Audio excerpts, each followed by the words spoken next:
Hello. So, welcome to everyone who is here with us on Zoom. Please stay muted and don't move around too much if you're on a video. And welcome to those watching us on Facebook and to anyone who is watching this in the future on YouTube or anywhere else on the net. We're here to continue our series, What Makes Our Inner Work Work? And today, this is already, amazingly enough, part 20 of our series, which I've called The Loving Detective, the Sensitive Spy. So when you hear these words, the loving detective, the sensitive spy, does anything come up for you? If you feel like it, you can write it in the chat in any of the two languages I can read.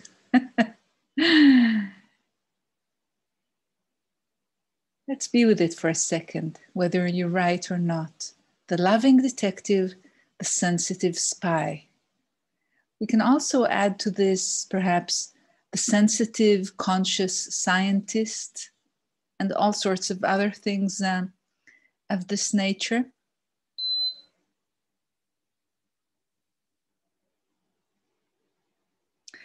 So who is this person or this state of being, perhaps, that I call the loving detective? What is it? What could it be? And who is the sensitive spy or the sensitive conscious scientist? So, as you know, I've talked quite a lot about the importance of becoming the leaders of our own journey. And this doesn't mean in any way, shape, or form not getting help from other people or learning or going to courses or reading books or anything of that nature. The opposite is true. But as we said quite a few times in the past, the idea is to little by little become more and more conscious and the center of the process.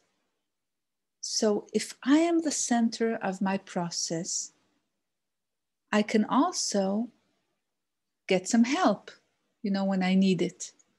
I can go to a course, I can read a book, but I remain the center of the process. I remain the thing that is leading the process. And being a sensitive spy or a loving detective is a part of it from my point of view. So what does it mean? If I learn to be, amongst other things, a loving detective, then let's begin with the detecting part, okay? So what are the, should I say, the traits or the abilities of a detective or of a spy?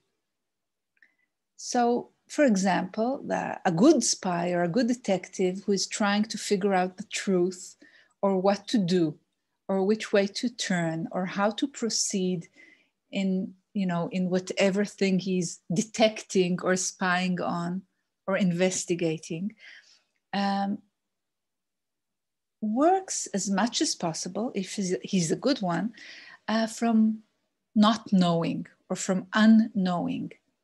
So he doesn't suffer from this extremely human situation that we all have, and that is this kind of tunnel vision that has to do with knowing a lot of stuff in advance and being unable to put all our knowledge and all our previous experience to the side to a certain extent, so that we can be really, really clear and free of prejudices, of what we've known before, so we can really be completely open to experiencing the situation as it is, to looking to smelling, to sensing, to, detecting all sorts of clues, all sorts of signs. Okay? So working from unknowing is one of the most important traits of a good loving detective and of a good sensitive spy. It's also the ability to not be blinded to all sorts of things that are actually there to be seen. Because when we're not very good detectives, or we don't have this ability at all, we haven't developed it yet, it's as if we see what we expect to see. And we are very, very limited in our ability to really observe what's actually in front of our noses. Okay? So a good detective would be very open to sensing what's really going on, to experiencing, to observing signs and clues that are both coming from inside and from outside. Okay, he would be very, he would have this keen awareness to notice recurring motifs, for example, certain patterns that appear again and again, all sorts of interesting things that he would just, first of all, notice. And this is one of the things that we who are doing our inner work need to practice more and more. And like anything, it's something that you can begin with and just develop one step at a time. You don't need to immediately know how to do this very, naturally. So what else must a good detective and a good spy and a good scientist have? So the kind of detective I'm talking about has an ability to remain objective to a certain degree. It doesn't get involved and entangled too much. It's not that he's uncaring, because, he's a loving detective and it's a sensitive spy. So there is a caring, but there is a kind of ability to not become entangled with whatever we are detecting or whatever we are tracking or things like that. And it might sound strange for some of us, but this is absolutely possible to do in our inner work and inner life. And yes, it is quite challenging sometimes because we're extremely involved in our own inner life. And if we're in some kind of inner drama, it's very difficult for us to remain a bit objective and a bit in what I call the aware ego, which can observe and do and choose without becoming completely entangled with things that are observed, even if they're highly dramatic, even if somebody comes and shoots, in the air. This ability to remain in a way calm and cool, even if there's a huge fire going on or a terrible storm washing the shores, or we're almost drowning in the water, okay? So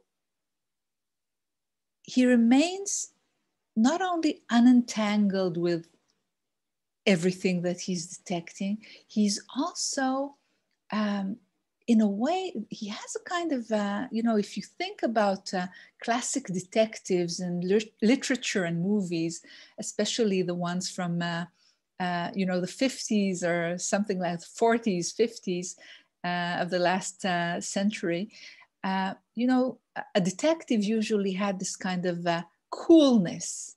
He doesn't get fazed very easily. He doesn't become, really extremely agitated or something like that. He has this cool aspect. So that's another thing that is very, very good to develop in ourselves. And, you know, I remember many, many years ago, there was this story of,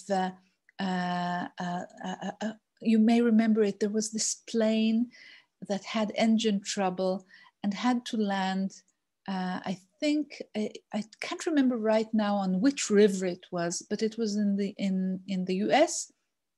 And, you know, the plane was packed full with passengers and crew, and the pilot realized that there was no chance in the world that he could get this plane to land in any nearby airport. This is a true story. And then he made a very, very quick decision to land the plane, this heavy plane filled with fuel and passengers and baggage and all that, on the Hudson River it was. Of course, the Hudson River is also filled with boats and things like that. So it was a very, very brave decision. And he had to be so cool, you know, so unentangled with the drama that was happening, with the risk to his own life and the life of his passengers and crew. He had to be so cool to make that landing, and everybody survived. And I remember when I heard this, and I saw some, you know, news broadcast or something like that of this incident, I said to myself, I want that. You know, I want to have more of that ability to stay really calm and cool, whatever is going on, whether it's inner or outer. And I was already like that to a certain degree, but it gave me a lot of inspiration to become even more like that. So this kind of aspect of ourselves that I call, you know, with a bit of humor too, the loving detective, has something like that too. If somebody suddenly comes out of a dark alley with a gun and pointed at him, he wouldn't be fazed. He wouldn't, you know, lose his his bearings or anything like that. He would somehow know what to do. Okay. And this is part of us because, as you recall, from my point of view, we have, to a certain degree, everything available to us. We're just not aware of everything, and we haven't developed all our abilities. So we really can just trust that this is a possibility. And then, you know, start working on developing it more and more. So let's get back to more about our loving detective that is within us and wants to come out and be a part of our life. So this kind of loving detective is, because he's loving, he really wants to help. You know, somebody came to him with a problem, you know, somebody went missing, somebody was murdered, whatever, and he wants to help. So it's a part of us that is also really trying to do something useful for ourselves, perhaps for others as well. This loving detective is also, he has the ability to listen to other points of view. So he's not stuck in his own point of view.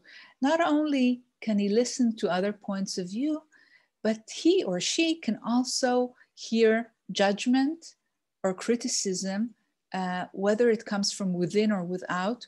Again, without losing the balance, without becoming, you know, without beginning to identify with it and feeling bad about it. So it has this coolness of saying, okay, there is this criticism, there is judgment.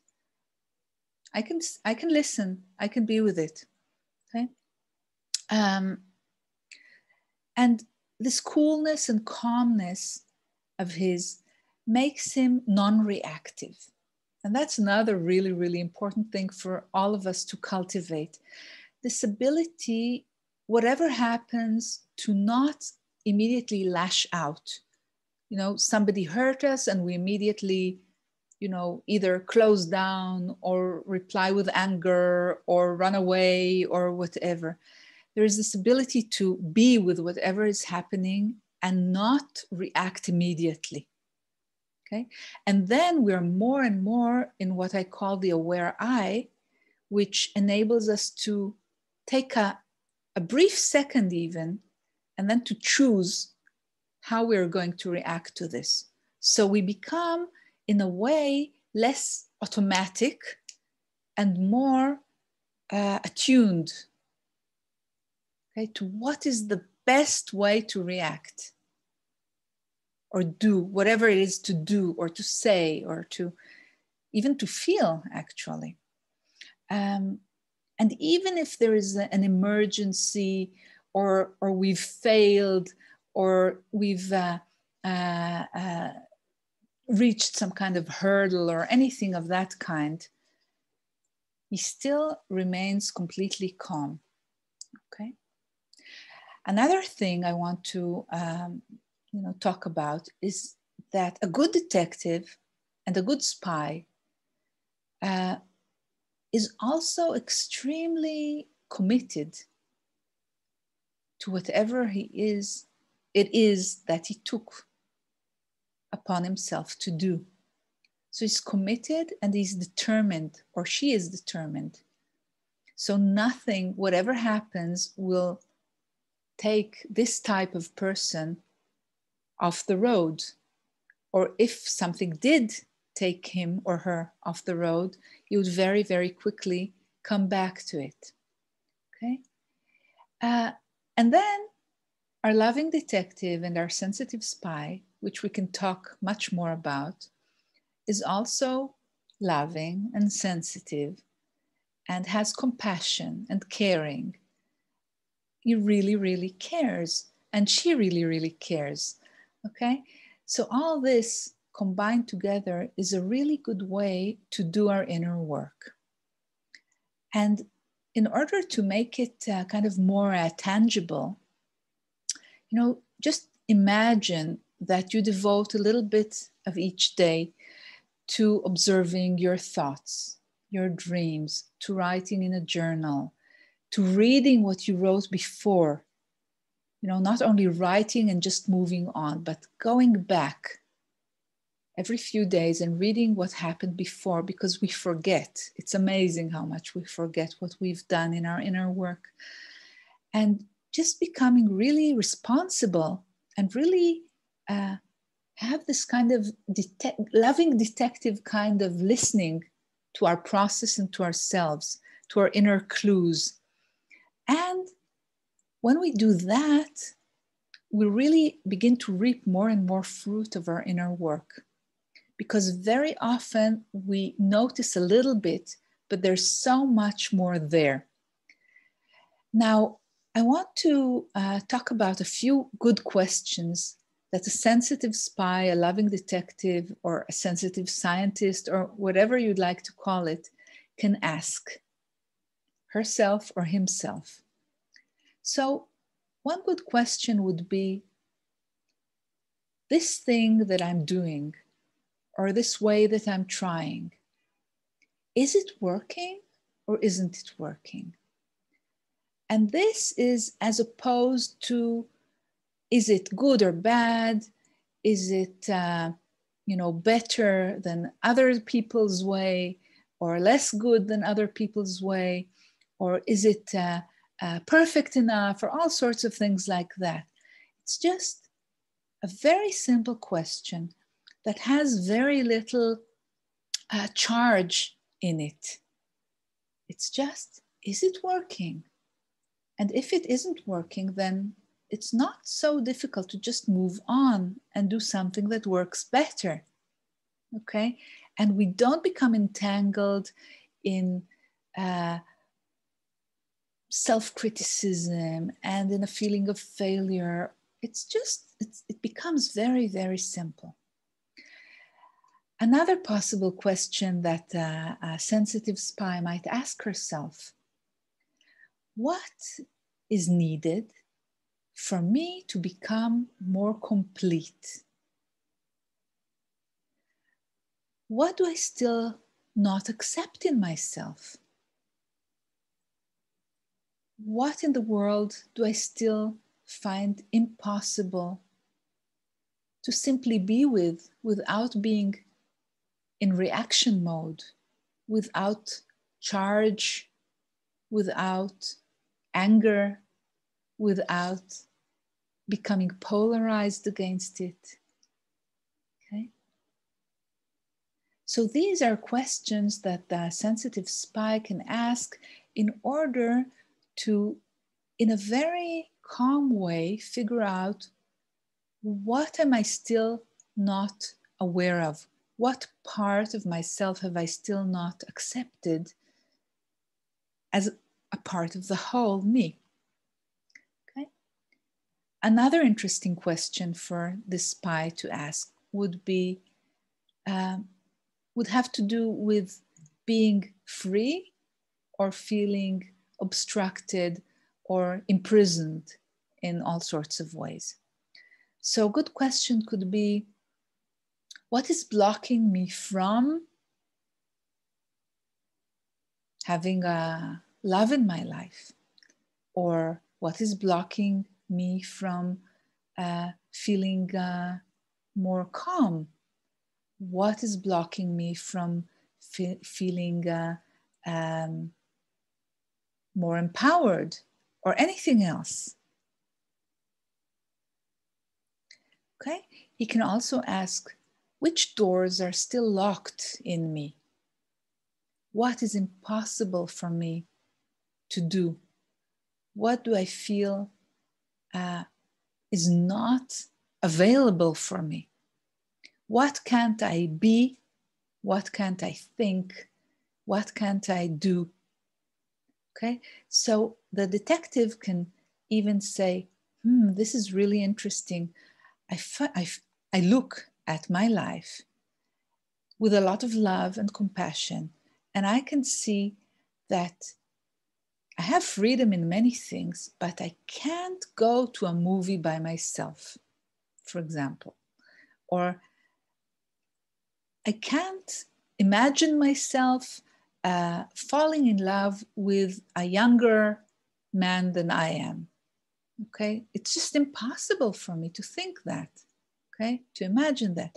Or I can't think about listening to this person who really makes me extremely angry. So it's like a locked door or a closed door. And the loving detective works gradually and patiently towards opening all the doors, more and more of them, so that there is a freedom. Okay. Now, there are many, many other things that the loving detective and the sensitive spy can do. And we will continue with this in a moment in the second part of this show. So hang on for a second and we'll meet again.